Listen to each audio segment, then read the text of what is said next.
Welcome to There Is a Method to the Madness. My name is Maxwell, and I'm an exercise physiologist and personal trainer.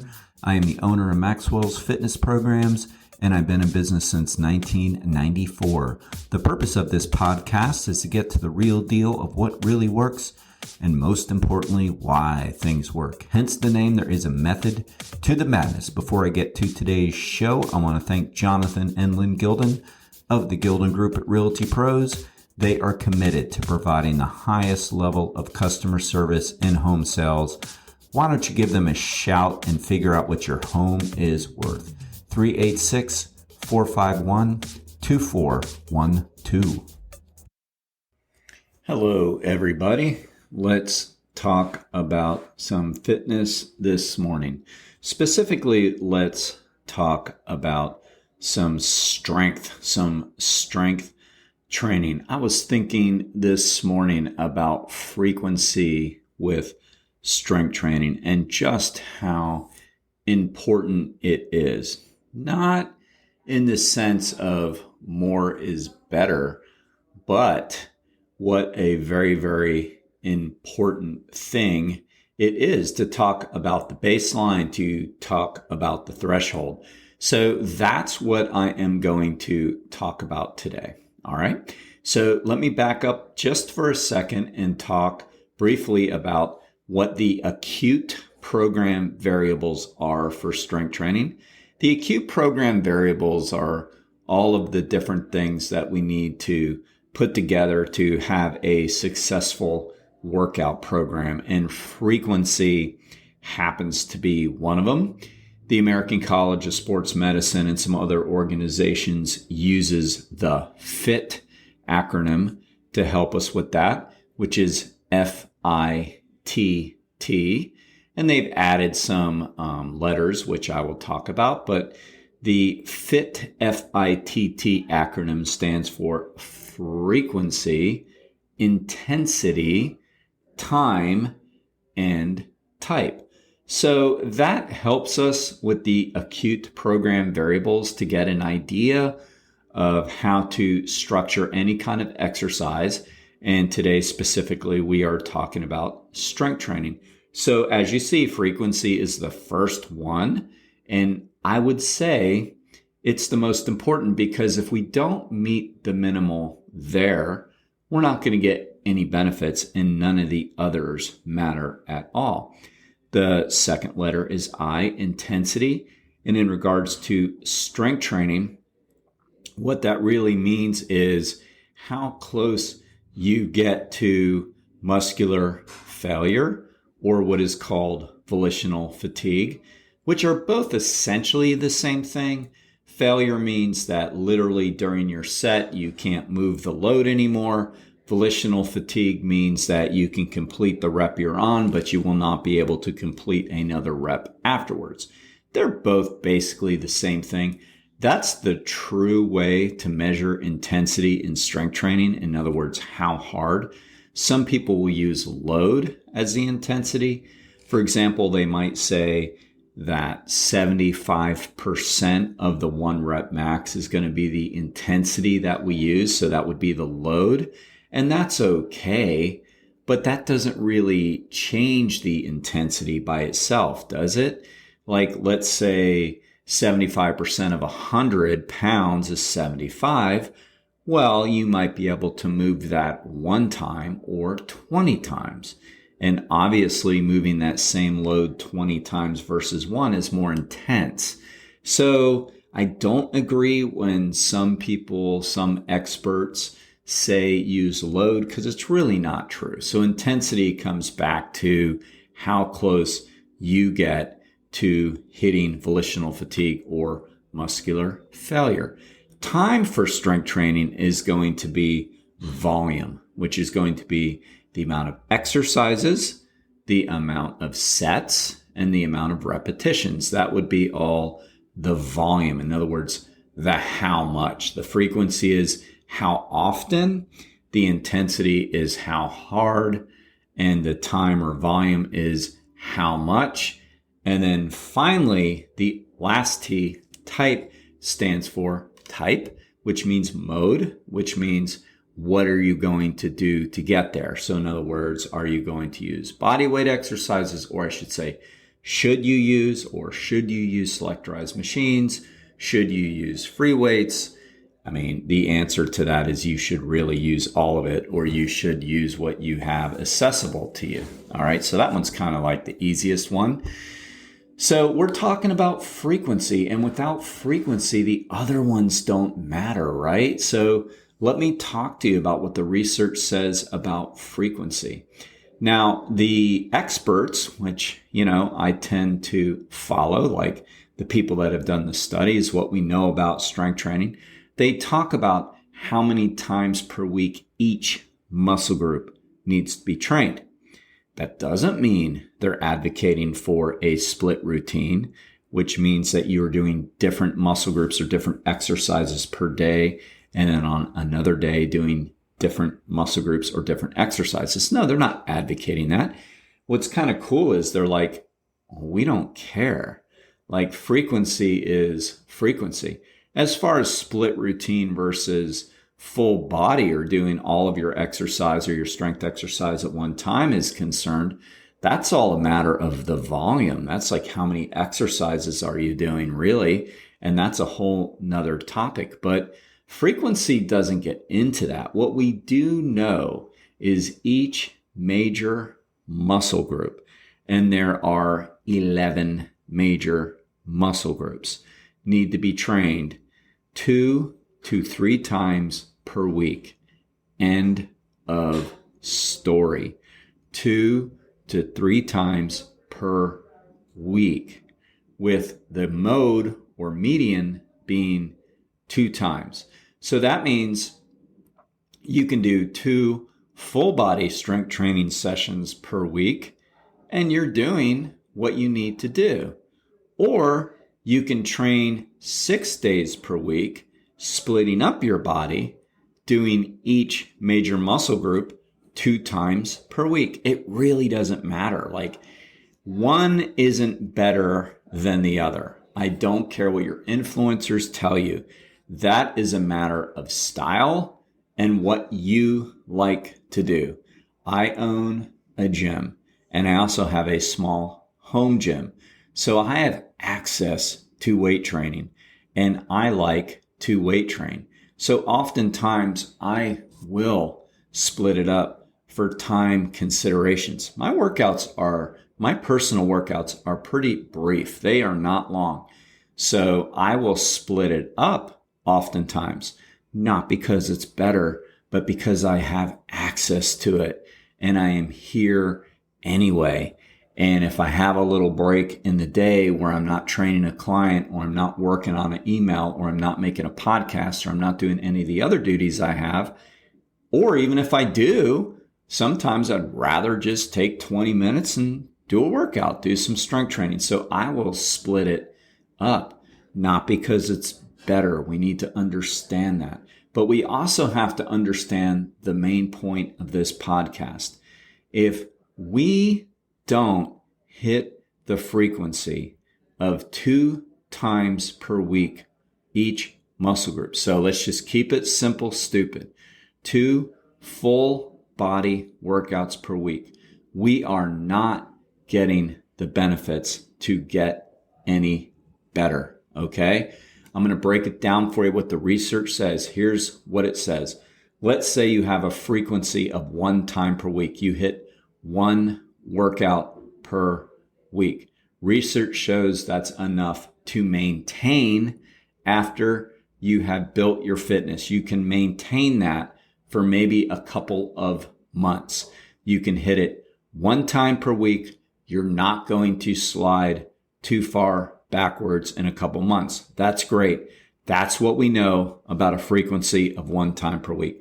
A frequency of 2 times per week is going to grant you 95% of the benefits of 3 times per week. All right. We're talking full body workouts. We know that.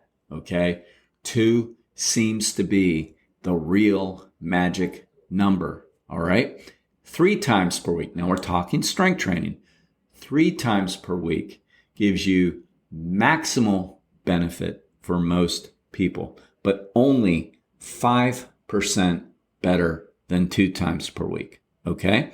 So then you have to look at the point of diminishing returns and go, well, if I'm really getting better, because you are, 2 times per week, you're getting better. Remember, 1 time per week is when you're not, you're just kind of maintaining. So you have to go, if I'm getting most of the benefits and I'm in, a really important job and I got 3 kids and I got this, it makes more sense for me that I go 2 times per week. All right, exactly. I would say the majority of our clients come 2 times per week. Then what about the person that says, but I like going 3 times per week? That's fine too. Remember, it is still beneficial. And we do have some people come here 3 times per week. We have to remember that a lot of them are also doing some cardio, and cardio is different. Cardio, the threshold is at least 3 times per week for cardio. Whole different animal. Like 2 times per week for cardio is not going to create the adaptations. It is for strength training. All right. 2 times per week for cardio is not. It's going to barely really even maintain you. So that's a whole different animal. And that's for another day. But strength training wise, 2 times per week is the threshold we need. 3 times per week for, some of our clients, for example, this is the exercise that they get. And then they might play some pickleball. They might walk a little on their own, but this is it. So for them, because they know themselves and they know they're not going to do it without an appointment, and there's no shame in that because, asking for help is an absolute strength. It is not a weakness. It's really a weakness to think you got it on your own and then you don't do it. Like, isn't that a weakness? And if you have ever been on a team, which I think all of us have, whether it be a team in sports, a team in business, a team in our job, a team in our family, don't we kind of really get annoyed with that family member or teammate or office mate who always says they got this, never asks for help, and then they don't do it? It's a weakness to not ask for help. I can't say that enough. So I don't want anybody to feel bad that they're asking for help, whether it be with a trainer for accountability, with a psychologist to help them with some of their mental health problems or issues, or a therapist. God, I do all of it. It's all good, right? Asking for help is a great thing, right? It makes you strong. It doesn't make you weak. So I just wanted to put that out there because I hear that sometimes from people. Shouldn't I do this on my own? I'm like, why? Are you going to? Are you going to do all that you need to do? No. Okay. So then your answer is no. We all have areas where we're good and we need help. We all have areas where we're the ones helping, and we all have areas where, we're being helped. I think so anyway. So back to frequency. The real point is, if you're not doing 2 days a week of strength training, you almost are wasting your time. You need to figure out how to do it. And then, of course, then we get into the other issues of intensity. Sure, all that, but none of that matters if you're not showing up. None of that matters if you are not getting it done, right? So here's an example. It is Tuesday morning for me. I don't know when you're listening to this, but I have a client every Tuesday morning at 6:45, 7 o'clock, basically.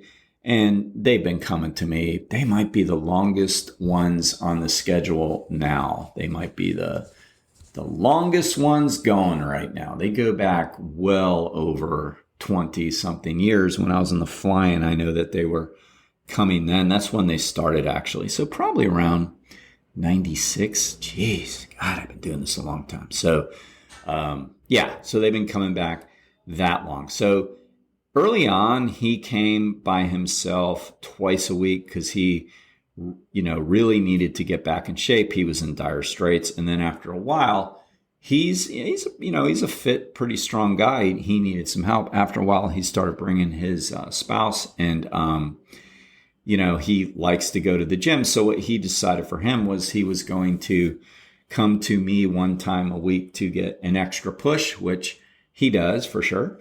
And so accountability, for him, that 1 time a week schedule is going to work really good for accountability. and, the extra push and ask questions when he needed it just to make sure he was staying on top of things.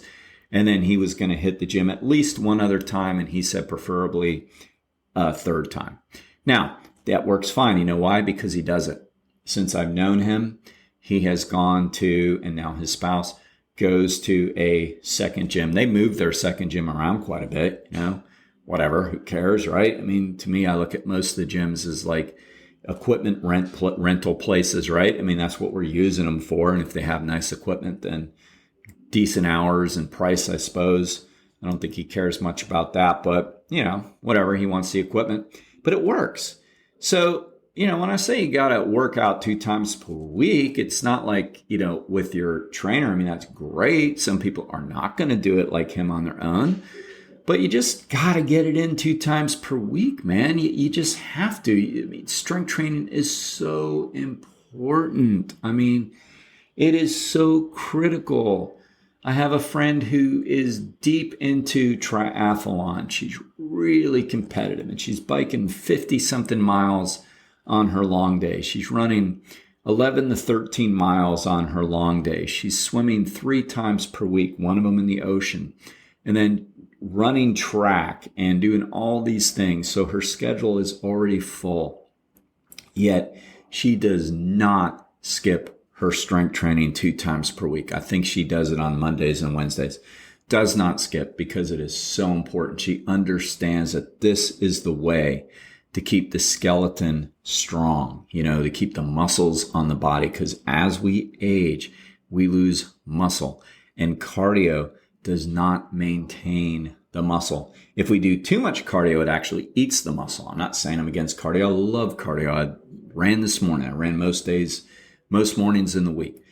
But I strength train to keep up the muscle mass. It is so critical. And she gets it. So she does it. After a day's work, she makes sure that she goes to her facility and strength trains full body a couple times per week. Does not miss, even when she's tired.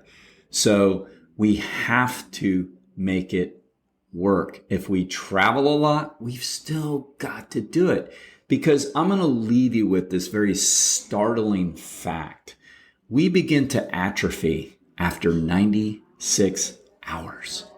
96 hours, okay? Whisper a little. I learned that when I taught because it makes people listen. 96 hours, that's 4 days. We begin to atrophy. That doesn't mean you take your 21-inch Cobra Python arms like Arnold Schwarzenegger, bring them all the way down to 13 inches after 4 days. No, but it does mean that we begin the process. So if we're atrophying after 4 days, which is why 1 day a week is only enough to maintain, because we hit it again, we fight off the atrophy, and then it starts the process again. So if we're not hitting a frequency of 2 days per week, we are starting to atrophy, and we atrophy after 96 hours. We have to stay with it. So if we travel, if we get busy, we have to find a way to get in our necessary strength training. What is our necessary strength training? Again, the acute program variables make it very simple for us.